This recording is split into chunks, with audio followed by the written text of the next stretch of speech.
जीजा जी होली में नहीं आएगा? साली जी सोच के बताते हैं। काहे खर्चा से डरते हैं का? अरे कहना क्या चाहते हैं खुल के बताइए।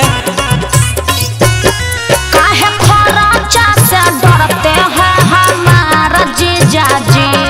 काहे खर्चा से डरते हैं हमारा जीजा जी?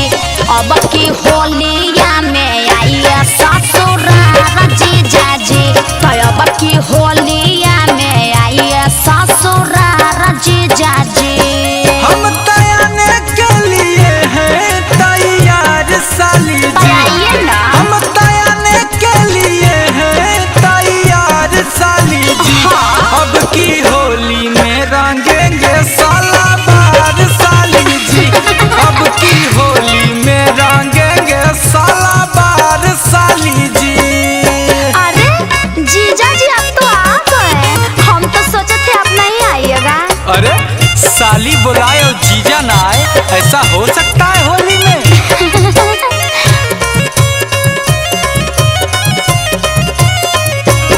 आपको देना होगा नया नया सूट जीजा जी, आपको देना होगा नया नया सूट जीजा जी। अब वरना होलिया में जाएंगे रूठ जीजा जी, अब वरना होलिया में जाएंगे रूठ जीजा जी। जितने रंगाने का दीजिएगा छूट साली जी। अच्छा। जितने रंगाने का दीजिएगा छूट साली जी। हाँ। उतने महंगा देंगे होलिया में सूट साली सब समझते जी। हैं। उतने महंगा देंगे होलिया में सूट साली जी।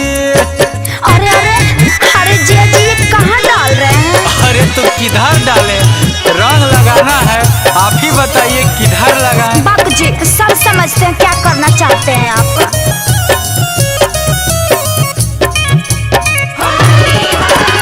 उतने तो रंगी हो जीजा जतना हो कजी, उतने तो रंगी हो जीजा जतना हो कजी। ना तो मोर दीदिया के हो जाते सकजी, ना तो मोर दीदिया के हो जाते सकजी, ना तो मोर दीदिया के।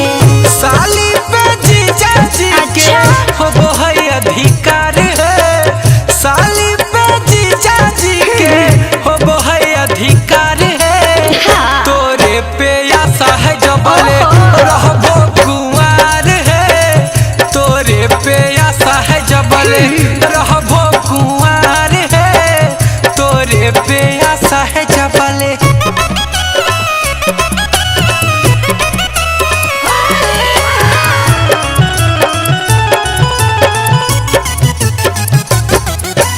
दूरे राखो अपन पिचकारिया जीजा जी, दूरे राखो अपन पिचकारिया जीजा जी।